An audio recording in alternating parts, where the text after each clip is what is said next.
बांग्लादेश में खूनी बवाल के बाद सत्ता परिवर्तन हो गया। आरक्षण की आंधी में शेख हसीना की कुर्सी चली गई। उन्हें बांग्लादेश छोड़कर भागना पड़ा। अभी वो भारत की शरण में है, मगर भारत में भी उनकी मुसीबत उनका साथ नहीं छोड़ रही है।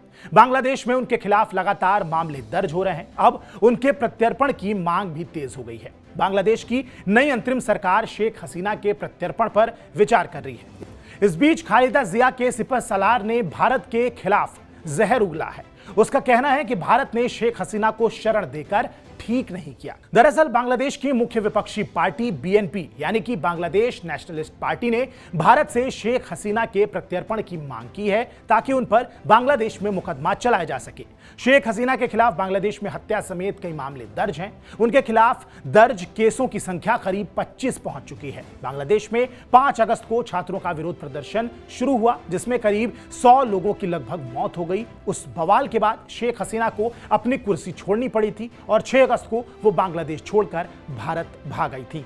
टाइम्स ऑफ इंडिया की एक रिपोर्ट की माने तो बीएनपी के महासचिव मिर्जा फखरुल इस्लाम आलमगीर ने कहा है कि हमारी भारत से अपील है कि वो शेख हसीना को कानूनी तरीके से बांग्लादेश सरकार को सौंप दे। बांग्लादेश की जनता ने उनके मुकदमे का फैसला सुना दिया है, उसे उस मुकदमे का सामना करने दे। शेख हसीना को शरण देकर भारत ने ठीक नहीं किया है। शेख हसीना के प्रत्यर्पण की मांग करते हुए आलमगीर ने एक तरह से भारत के खिलाफ अप्रत्यक्ष रूप से जहर उगला है। शेख हसीना को लेकर उन्होंने कहा कि मैं ये बात यकीन से कह रहा हूं कि हम ये स्पष्ट करना चाहते हैं कि मुझे नहीं लगता है कि भारत को बांग्लादेश के लोगों के दुश्मन को पनाह देकर ज्यादा प्यार मिल सकता है, जिसे देश से भागना पड़ा था। दूसरी तरफ अवामी लीग ने हसीना पर दर्ज मामलों को लेकर बांग्लादेश की अंतरिम सरकार की आलोचना की है। अवामी लीग ने शेख हसीना के खिलाफ दर्ज मामलों को झूठा और राजनीति से प्रेरित बताया है। चलिए आपको बताते हैं कि अगर बांग्लादेश सरकार ने आधिकारिक तौर पर शेख हसीना के प्रत्यर्पण की बात करती है तो भारत क्या कदम उठाएगा। नई दिल्ली और ढाका के बीच 2013 में प्रत्यर्पण संधि पर समझौता हुआ था। इस संधि के तहत दोनों देशों को उन लोगों को एक दूसरे के हवाले करना जरूरी है जिनके खिलाफ किसी भी अपराध के लिए अदालतों में कार्रवाई शुरू की गई हो।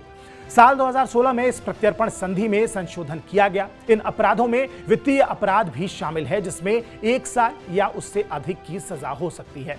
हालांकि जानकारों का कहना है कि भारत बांग्लादेश की मांग को ठुकरा भी सकता है। ये द्विपक्षीय संधि उन मामलों पर लागू नहीं होती है जो राजनीतिक प्रकृति के होते हैं। हालांकि ये सब कुछ अपराध के प्रकृति पर निर्भर करता है। ये छूट मर्डर जैसे गंभीर अपराधों के आरोपियों के लिए नहीं है। अगर बांग्लादेश शेख हसीना के प्रत्यर्पण की मांग करता है तो भारत के पास ठुकराने को सॉलिड जवाब है। भारत संधि के अनुच्छेद 8 का हवाला देकर शेख हसीना के प्रत्यर्पण के किसी भी मांग को ठुकरा सकता है। यह अनुच्छेद दोनों देशों के उन अनुरोधों को ठुकराने की अनुमति देता है जो ईमानदारी से और न्याय के हित में नहीं किए गए हैं। बहरहाल देखना दिलचस्प होगा कि शेख हसीना पर भारत और बांग्लादेश किस टर्म पे पहुंचते हैं। बहरहाल इस वीडियो पर आपकी क्या प्रतिक्रिया है, कमेंट बॉक्स में जरूर बताएं। बाकी देश और दुनिया की तमाम बड़ी खबरों के लिए आप सब्सक्राइब कीजिए TV9 डिजिटल। नमस्कार।